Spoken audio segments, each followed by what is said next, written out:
آج انشاءاللہ تعالی ہم سورہ ہود کی آیت نمبر 78 اور 79 پڑھتے ہیں اور ان آیات کو سمجھنے کی کوشش کرتے ہیں۔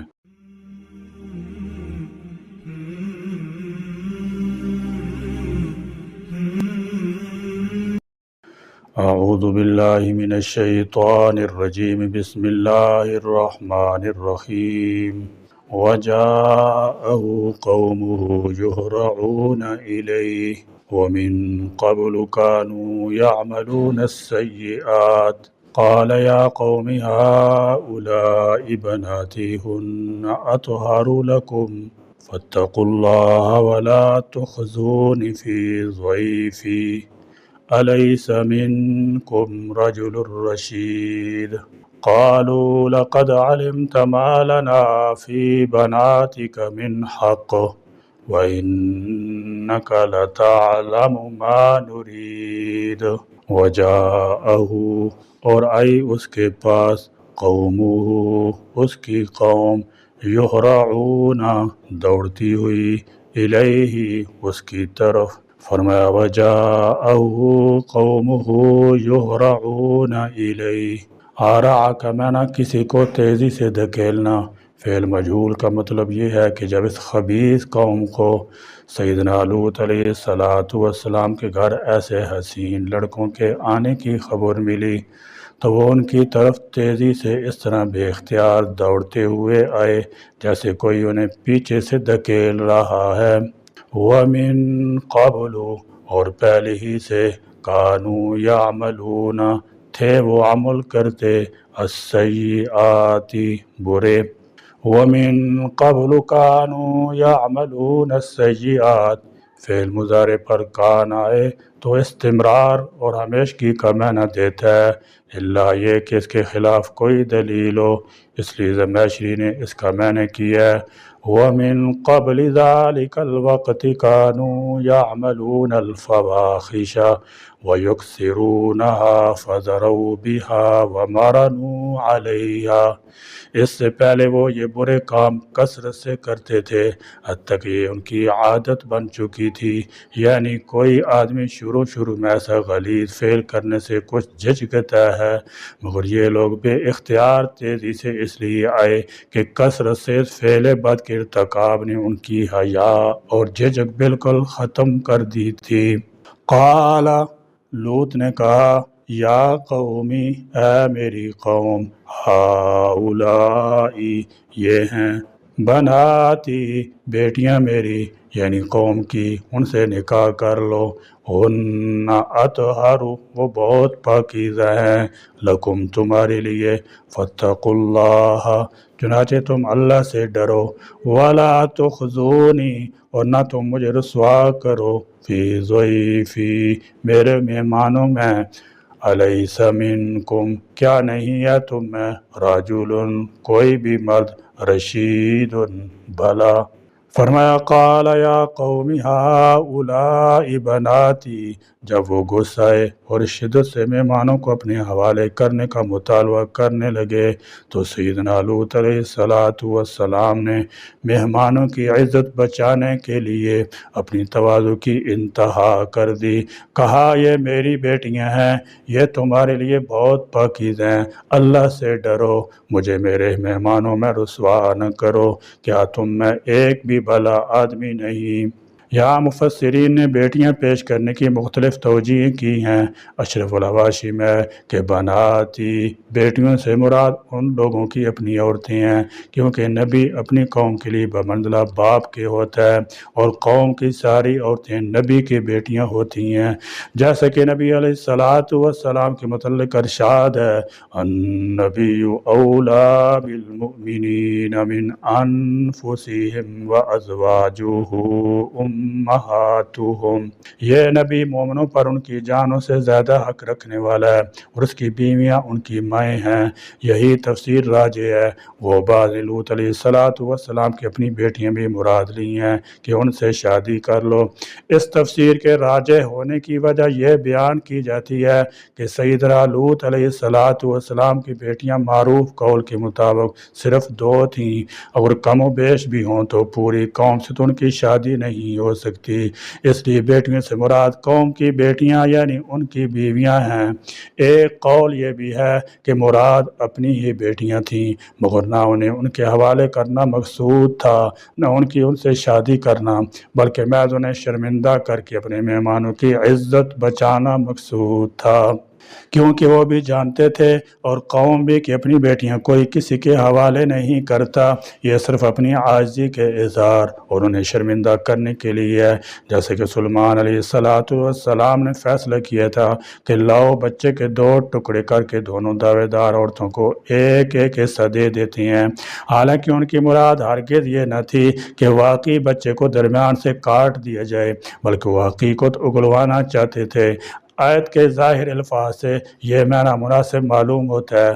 ہن اطہر لکم کا مطلب یہ نہیں کہ مردوں سے یہ فعل بھی کچھ طہارت رکھتا ہے، مگر عورتیں زیادہ طاہر ہیں، بلکہ یہاں یہ بہت پاکیزہ کے معنوں میں ہے۔ قالو انہوں نے کہا، لقد علمت البتہ تحقیق تو جانتا ہے، ما لنا کہ نہیں ہے ہمارے لیے، فی بناتک تیری قوم کی بیٹیوں میں، من حق کوئی حق یعنی دلچسپی۔ قالوا لقد علمت ما لنا فی بناتک یعنی ہمارا تمہاری بیٹیوں میں کوئی حق نہیں، گویا آنے والے مہمان مردوں سے بدفعلی کا ان کا پورا حق ہے، یا یہ مطلب ہے کہ ہمیں عورتوں یا بیویوں سے کوئی دلچسپی نہیں، ہم جو چاہتے ہیں وہ تجھے معلوم ہی ہے کہ ہم کس بدفعلی کے عادی ہیں، اس لیے تم ہماری راہ میں رکاوٹ نہ بنو۔ ان کے اس جواب سے ان کی خباثت کا پورا نقشہ سامنے آ جاتا ہے اور صاف معلوم ہو جاتا ہے کہ کیوں ان کو اس عذاب کا مستحق سمجھا گیا جو ان کے علاوہ کسی قوم پر نازل نہیں کیا گیا۔ وَإِنَّكَ اور بلا شبہ تم لَتَعْلَمُ البتہ جانتا ہے، ما نرید جو ہم چاہتے ہیں، یعنی اس قوم کا مزاج اس قدر بگڑ چکا تھا کہ اخلاقی انحطاط اس قدر واقع ہو چکا تھا کہ حلال کام سے فائدہ اٹھانے میں ان کی دلچسپیاں ہی ختم ہو گئی تھیں، ان کی ساری دلچسپیاں لونڈے بازی جیسے مکروہ، حرام اور خلاف فطرت فعل پر ہی مرکوز ہو کر رہ گئی تھیں، اور جب کوئی قوم حرام کاموں کی نہ صرف عادی ہو جائے بلکہ اس میں دلچسپی لینے اور فخر محسوس کرنے لگے تو ایسی قوم کا علاج یہی ہے کہ اسے صفحہ ہستی سے نیست و نابود کر کے اللہ کی زمین کو ایسی نجاست سے پاک کر دیا جائے۔ مغربی ممالک آزادی، انسانیت اور حریت کے علم بردار سمجھے جاتے ہیں کہ انہوں نے آزادی اور حریت کے گروں کو اس قدر ڈھیلا کر دیا کہ انسان اپنی حقیقت و ماہیت سے تجاوز کر کے حیوانیت و بہیمیت کے زمرہ میں شامل ہو گیا، بلکہ بعض امور میں حیوانیت کی حدود کو پار کر گیا اور ان سے بڑھ کر بے حس و بے حیا ہو گیا۔ اس کو اس برائی کا عیب نظر نہیں آ رہا اور وہ برائی بے حیائی کو کھلے عام انجام دے رہا ہے۔ انسان کے پاس عقل و ہوش اور قلب و دماغ ضرور ہے، لیکن وہ برائی کو برائی نہیں سمجھ رہا ہے، اس کے پاس آنکھ اور کان ضرور ہیں لیکن اس سے برائی نہیں نظر آ رہی اور نہ ہی وہ اس کے خلاف کچھ سننے کے لیے تیار ہے۔ ہم جنس پرستی تمام بیماریوں کی جڑ ہے، اس کا کرنے والا مہلک بیماریوں کا شکار ہو جاتا ہے جو لا علاج ہوتی ہیں، خدائی عذاب کا شکار ہو جاتا ہے۔ ایسا شخص عورت کے لائق نہیں رہ جاتا، نہ ہی عورت کو خوش کر سکتا ہے، اس کی طبیعت عورت کی طرف بالکل مائل نہیں ہوتی، اور پھر ایک وقت ایسا بھی آتا ہے کہ اس کی قوت با سیکس ہمیشہ کے لیے ختم ہو جاتی ہے۔ حکیم جرحانی نے اپنی کتاب میں تحریر فرمایا، اس فعل سے مفعول کا دل ضعیف ہو جاتا ہے اور اس کی منی غیر محرک ہو جاتی ہے۔ بہت سے حکماء کا قول ہے کہ اس عادت والے کی آنتوں میں کیڑے پڑ جاتے ہیں جو بہت سی بیماریوں کا سبب بنتے ہیں۔ جنسی ماہرین کا کہنا ہے کہ دونوں کو کیڑے جراثیم پڑ جاتے ہیں، فاعل کرنے والا، مفعول کرانے والا، دونوں کو ایڈز جیسی لا علاج بیماری کا خطرہ 100% بڑھ جاتا ہے۔ شیخ الرئیس بو علی سینا کا قول ہے کہ ہم جنس پرستی مرض نہیں بلکہ یہ علت عادت بد ہے جو وہمی کسبی ہے، اور ایسے لوگوں کا علاج کرنا فضول ہے۔ بلکہ ضرب سے کام لینا چاہیے۔ حکیم گیلانی جو ماہر جنسیات بھی تھے، انہوں نے کہا کہ ایسے لوگوں کو بڑی مجلس میں شرمندہ کرنا چاہیے تاکہ وہ اپنی اس عادت بد سے باز آ جائیں۔ اکثر اطباء اس بات پر متفق ہیں کہ ہم جنس پرستی خواہ وہ نر کے درمیان ہو یا مادہ کے درمیان، دونوں صورتوں میں فاعل مفعول انزال کے بعد انتہائی ندامت شرم محسوس کرتے ہیں، اس لیے کہ یہ عمل غیر فطری ہے، جبکہ نر و مادہ اور انسان کے نر مادہ کے جائز ملاپ پر انزال کے بعد طرفین فرد خوشی محسوس کرتے ہیں، اس لیے کہ یہ فطری عمل ہے۔ معاشرے میں دینی اسلامی روح پیدا کی جائے، اسلامی احکامات کی اہمیت عظمت دلوں میں اتاری جائے، آخرت کا خوف پیدا کیا جائے، اس بات کو دل و دماغ میں بٹھایا جائے کہ مومن کی سرخروئی کامیابی اسی میں ہے کہ خدا کی قائم کی حدود کے اندر رہ کر جائز بہتر طور پر زندگی گزاری جائے اور آخرت بھی سنواری جائے، غیر اسلامی کاموں گندے فعل سے پرہیز کیا جائے، ورنہ اس کا انجام بھیانک اور خطرناک ہے۔ عذاب الہی سے کبھی غافل نہیں ہونا چاہیے۔ یہ ذہن نشین کرا جائے کہ نکاح ایک پاکیزہ رشتہ ہے جو نسل انسانی کی حفاظت بقا اور انسان کے فطری جذبات کی تسکین کے لیے جائز مناسب طریقہ ہے جو رب کریم نے بندوں کے لیے بنایا ہے۔ نکاح شریعت کی نگاہ میں ایک پاکیزہ،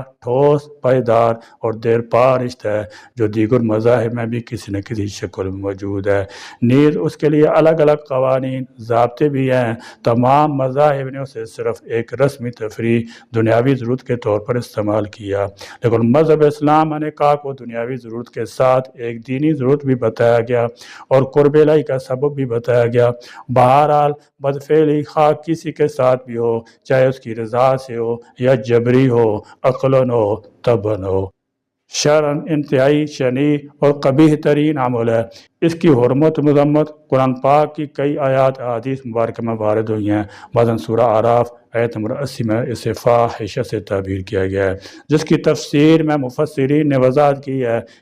کہ یہ غیر محل میں شہوت پوری کرنے کے اعتبار سے زنا کی طرح ہے۔ نیز بعض احادیث میں نبی کریم صلی اللہ تعالی علیہ وسلم نے جن لوگوں پر لعنت کی ہے ان میں سے لواطت کرنے والے بھی ہیں۔ اسی طرح ایک موقع پر غزالی نے کبیرہ گناہوں میں لواطت کو بھی شامل کیا ہے۔ اس کبھی فعل پر اللہ رب العزت نے قوم لوط کو ہلاک کر دیا تھا، نیز یہ کبھی فعل اللہ کی رحمت سے دوری کا باعث ہے۔ بعض روایات میں اس قابل لعنت فعل کی بہت سخت سزائیں وارد ہوئی ہیں۔ شریعت میں اس کے لیے حد مقرر نہیں ہے، بلکہ یہ حاکم وقت کی رائے پر مفوض کر دیا گیا ہے کہ وہ جو سزا تجویز کرنا مناسب سمجھے وہ سزا تجویز کر دے، مثلا اس کو قید کیا جا سکتا ہے، اور اگر بار بار کرتا ہو تو اس کو قتل کر دیا جائے وغیرہ۔ ایسے مجرم کے لیے صحابہ کرام رضی اللہ تعالی عنہم سے مختلف قسم کی سزائیں ثابت ہیں۔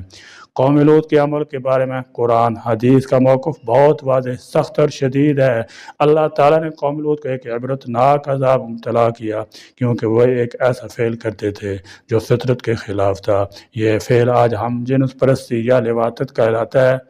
امت مسلمہ ہی نہیں بلکہ ہر وہ شخص جو آسمانی تعلیمات کی حقانی اور صداقت پر یقین رکھتا ہے اور ہر وہ شخص جو انسانیت کی فلاح بہبود کا حامی ہے، اسے اس برائی کے خلاف اپنا پورا کردار ادا کرنا چاہیے۔